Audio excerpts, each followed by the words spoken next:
አልማዝ በጣም ተጨንቃ ትገኛለች። ሌሊት እንቅልፍ ሳይወስዳ ቀርታ እንዲሁ ስታወራና ስትንቆራጠጥ እያየቻት ነበር።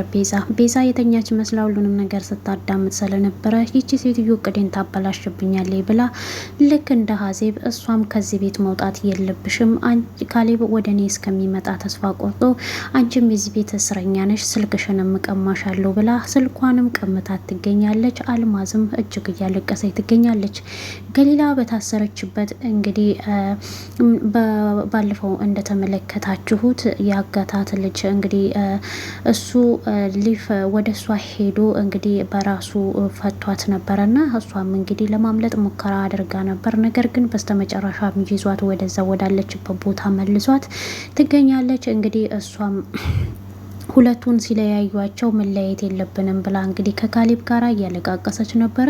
እንግዲህ ቤዛ ያው ከእሷ ገሊላ እንድትወገድ እና ካሌብ ያው ትንሽ ጊዜ ከታገተ በኋላ እሱ እንዲወጣና ወደ እሷ እንዲመጣ ነበር ያደረገችው። ግን በስተመጨረሻም እንግዲህ ገሊላን ያገታት ልጅ ሊደፍራት ሲል ካሌብም እንግዲህ የታሰረበትን ፈቶ ያው እሱን እየመታው ነው። እንግዲህ ድራማው እንደተመለከታችሁት። ሰላም ጤና ይስጥልኝ ወደ የተከበራችሁ ቻናል ቤተሰቦች እንደምን ከረማችሁ? የደሊላን ድራማን ተወዳጁን ድራማን ይዤላችሁ መጥቻለሁ። እስከ መጨረሻው ተከታተሉኝ ስል በአክብሮት ጋብዛችኋለሁ። አልማዝ ማለዳ ተነስታ እያስተካከለች እያለ ቤቷን ቆይ እማዬ ምን ሆነሻል? ሌሊቱን እንዲኮ ስትንጎራደጅ ነው ያደርሽው? እንቅልፍ አልወሰደሽም? ምን እያሰብሽ ነው ብላ ትላታለች። እኔ የካሌብ ነገር እጅግ እያስጨነቀኝ ነው። ካሌብን የት እንዳደረሳችሁት የማውቀው ነገር የለም። እኔ እኮ የካሌብ ወላጅ እናት ነኝ። የወላጅ እናት አንጀት ደግሞ አርፎ አይተኛም። አንቺ ደግሞ እየባሰብሽ ጨካኝና አውሬ የማላቃት እየሆንሽ ነው ብላ ትላታለች። እሷም ይገባኛል አንቺም የካሌብ እናት እንደሆንሽ፣ ነገር ግን ደግሞ ሁለታችንም በአንድ መስመር ላይ መሆናችንን የኔ አላማ ማረጋገጥ ብቻ ነው። ይሄንን ደግሞ አንቺ ከኔ ጋራ መሆንሽንና ለመሆንሽን ማረጋገጥ ነው። ትሰሚያለሽ ወይ? ካሌብ ወደዚህ ቤት የሚመለሰው የኔና የኔ ብቻ ሲሆን ነው። በዚህ ደግሞ አንቺ እኔን እየተቃወምሽ ካሌብን ልታተርፊ አትችይም ትልና ስልኳን ትመነጭቃታለች። አዚም በጣም ትደነግጥና ቤዛ ምን እያደረግሽ ነው? ይሄ እኮ ስልክ ብቸኛ ከሰው ጋር የምገናኝበት ነው። ስልኬን ለምንድን ነው የምትወስጅብኝ? ብላ ትላታለች። ትሰሚኛለሽ ወይ አልማዝ፣ አንቺ እዚህ ሀዜብን ከቆለፍሽባት በኋላ አንቺ ደግሞ ይህንን አሮጌ ሀሳብ ይዘሽ እንግዲህ ለዮናስ አሳልፈሽ እንደማሰጭኝ በምን እርግጠኛ ነኝ? እናም አሁን አልሰጥሽም ትላታለች። ደግሞ ደህንነቴን የሚጎዳ ነገርን የሚያጠራጥረኝን ነገር በሞላ ቀዳዳዎችን በሞላ እደፍናለሁ። ካሌብ በስርዓት እሱ ተጠብቆ ሙሉ ዋስትናውን ተጠብቆ እሱ ወደ እኔ እስከሚመጣ ድረስ ሁሉንም ቀዳዳዎች እደፍናለሁ ትላታለች። ማዝም እጅግ በጣም ተናዳ አንቺ ቆይ እኔ ላንቺ ብዬ ስንት ነገር አድርጌያለሁኝ፣ በዚህ እድሜ ማድረግ የሌለብኝን ነገሮችን አድርጌያለሁኝ። ቤዛ ሀዜብ የልጅነት ጓደኛ የልብ ጓደኛዬን የቁም ስራ አድርጌያታለሁ። ይሄ ደግሞ ላንቺ ስል ነው። አንቺ ቆይ እንዴት ነው ልብሽ ደግሞ ከድንጋይ የተሰራ ልብን ያለሽ ብላ ትመልስላታለች። ቤዛም በሚያሳዝን ሁኔታ ኩስትር ብላ እኔ የፈለኩትን ፍጡር መሆን እችላለሁ፣ ነገር ግን ደግሞ አሁን ይሄ የመጣብሽ አንቺን እኔን ባለማመንሽ ነው። ስለዚህ አሁን ነገሮች እስከሚስተካከሉ ከሀዜብ ጋር ማትገናኝም፣ እዚህ ጋር ደግሞ እዚህ ሳሎን ነው የምትቀመጩ፣ አሁን የኔ እስረኛ ነሽ ትላታለች። ማዝም ምንድነው ያልሽው? የኔ እስረኛ ነው ወይ ያልሽው? አንቺ ግን ምን አይነት ሰው ነሽ? እንዴት አደርጊያለሽ? በርኒ ቤትና በልጄ ቤት ነው ወይ እኔን የምታስሪኝ? ካሌብ ይሄንን ነገር የቢሰማ ፍጹም አይምርሽም፣ ይቅርም አይልሽም።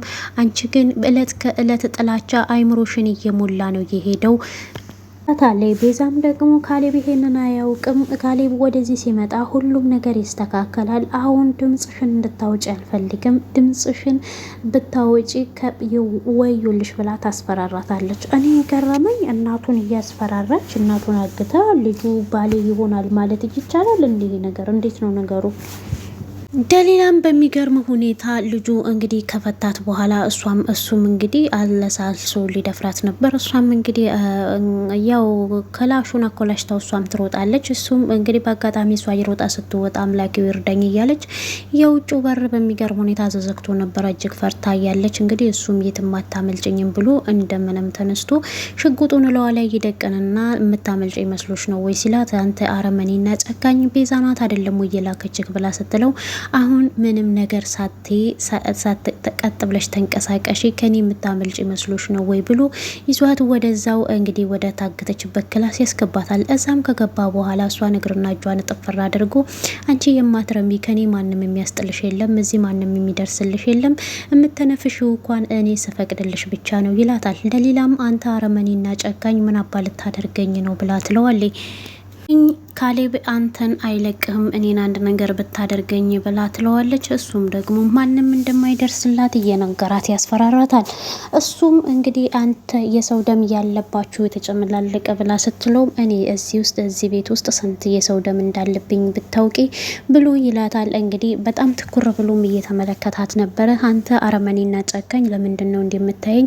እንኳን ልታየኝ በሙሉ አይኔ የማይገባክ ሰው ነህ፣ ለምንድን ነው የምታየኝ ብላ ትለዋለች። ምን እያሰብክ ነው እንተ ፈጣሪክን ማትፈራም ወይ ስትለው እሱ እንግዲህ ቤዛ እንዲገላት ነበር የላከችኝ ነገር ግን ደግሞ አንቺ በጣም ቆንጆና ውብ ነሽ፣ ሲያወሽ ራሱ የምታሳስሽ ነሽ፣ ስለዚህ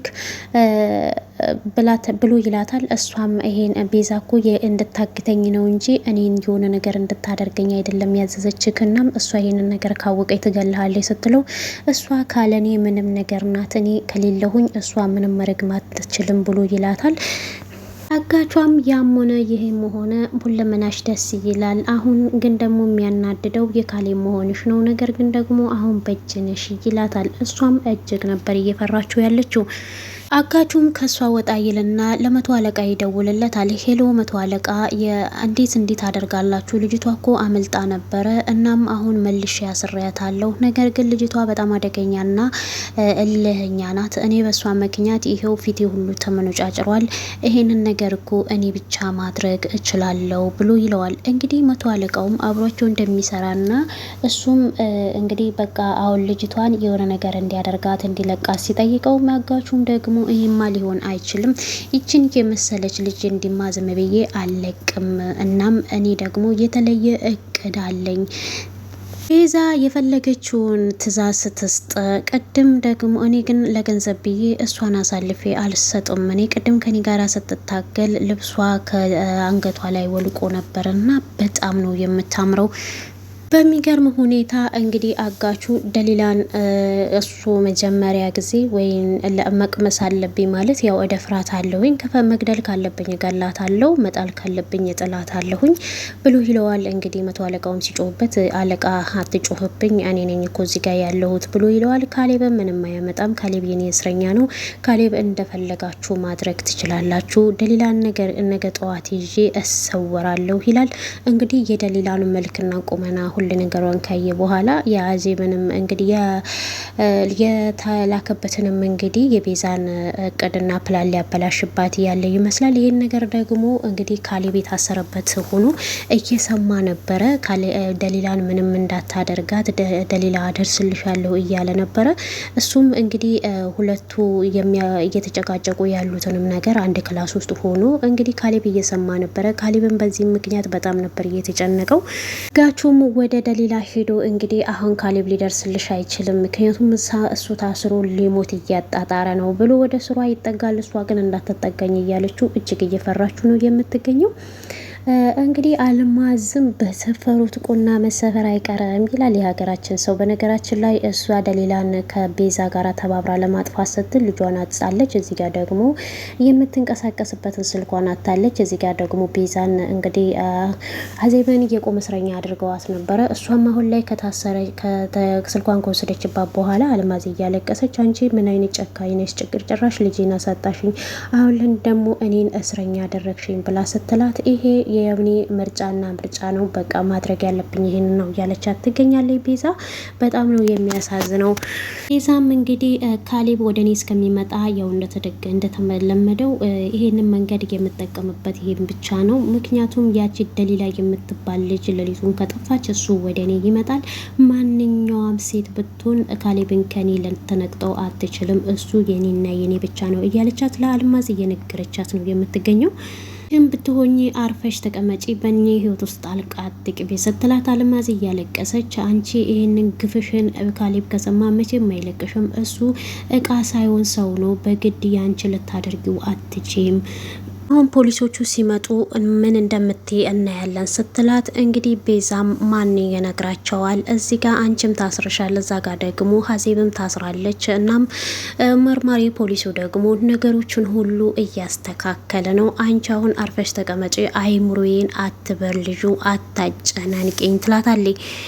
ሀዜብ ክላስ ውስጥ ተዘግቶባት በሩ ላይ የተንኳኳች፣ ባካችሁ ክፈቱልኝ፣ አንቺ ጨካኝ አረመኔ ቤዛ ምን እያረግሻት ነው? ጓደኛዬን እኔን እዚህ ጋር ዘጋሽብኝ፣ እሷንም የቆመ እስረኛ ልታደርጊያት ነው ወይ?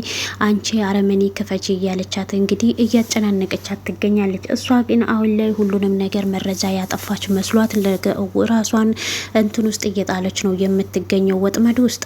እንግዲህ ገሊላን ያገታት ልጅም እሷን ፈቶ እሷን እንግዲህ በቃ የፈለኩትን አደርጋታለሁኝ ከዛ ይወጣለሁ እያለ ነው የሚገኘው። ካሌብን በተቻለ መጠን የሰማውን ነገር መቋቋም ስላቃተው እዛ የታሰረበት እንደምንም ብሎ ፈቶ ደሊላን አድናታለሁኝ እያለ እንግዲህ ታግሎ እሱም ደሊላ የትነሽ ራሱን ከፈታ በኋላ ደሊላ የትነሽ ብሎ በሚጣራበት ሰዓት እሱም ቃስ ብሎ ሲመለከት ልጁ እሷን ለመድፈር እየታገለ ነው የሚገኘው። እንግዲህ በሚገርም ሁኔታ እሱ ከእነሱ ላይ ከደረሰባቸው በኋላ ካሌብን መቶ ጥሎት ነበረ። በዚህ አጋጣሚ ደግሞ መዶሻ አንስታ ደሊላም እንግዲህ አጋቹን አናቱን ብላው ደፍታው እዛው እንግዲህ እነሱ ሁለቱ ተቃቅፈው ነበረ። በስተመጨረሻም እንግዲህ ወይ ሌላ ሰው ይደርስባቸዋል ወይ ያመልጣል የሚለውን በቀጣይ ክፍል ነው የምናየው። እንግዲህ የደሊላ ድራማ በአንድ ሰው ፍላጎት ላይ የተመረከዘ ነው ብዬ ነው የማምነው። ምክንያቱም ይሄ ሁሉ ጣጣና ተንኮል የምትሰራው ቤዛ ናት። ቤዛ እንግዲህ ካሌብ በኔ ላይ ሌላ አፍቅሯል ወዷል ብላ እንግዲህ ባሰበችበት ነው። ግን እንደ ባህላችንና እንደ ወጉ እኔም አንድ ነገር መናገር ፈልጋለሁ። ማንኛውም የሴት ልጅ እንግዲህ ትዳር ህይወት ከመሰረተች በኋላ ወንድየው እሷን ሳይፈታ ከእሷ ሳይለያይ ሌላ ሴት ቢያፈቅር የሚከሰተውን ነገር ነው የሚያሳየው ብዬ ነው። ግን ብዙ ትምህርት አዘልም ድራማ ነው እንግዲህ ያው እሷ እያለች እሱ ሌላ ሴት ቢያፈቅር የሚሰማ ስሜት ያው የሴት ልጅ በጣም ከባድ ነውና ቤዛ አሁን የተሸነፈች የመሰላት እንደማትፈለግ አይነት ስሜት ስለተሰማት ያንን እሷ እያንጸባረቀች ያለችው ምንድነው ሌሎች ሰዎችን መጉዳትና ማጥፋት፣ እሱን ግን ወደ ራሷ መመለስ ነው የፈለገችው። እሷ ደግሞ ይህንን አሁን የሄደችበት መንገድ እሱን መመለስ አትችልም። አንድ ሴት ልጅ ወንድ ልጅን አጣችሁ ምንድነው ከሱ ጋር መኖር ነው የምፈልገው ብላ ካሰበች እሱ መመለስ የምትችለው በፍቅርና በጸባይ ነው። እሱ የሚወደውን ነገር እያደረገች እሱ የሚጠላውን ነገር ስትተው ያ ሰው ልቡ ራርቶ መልካምነቷን አይቶ ትዳሩን ራሱ እሷን ቤቱን እንዲያይ ታደርገዋለች። እልህ ደግሞ የእውነቴን ነው የምላችሁ ያ የሄደው ሰውዬ ሳይሆን አሁን ያለችው ቤዛ ናት የምትጎዳው መጨረሻ ላይ። ያኔ ከእስር ቤት እንግዲህ ሰው ገላ እዛ ውስጥ ከገባች በኋላ አልማዝን አስፈራርታ ነበር ከእስር ቤት የወጣችው።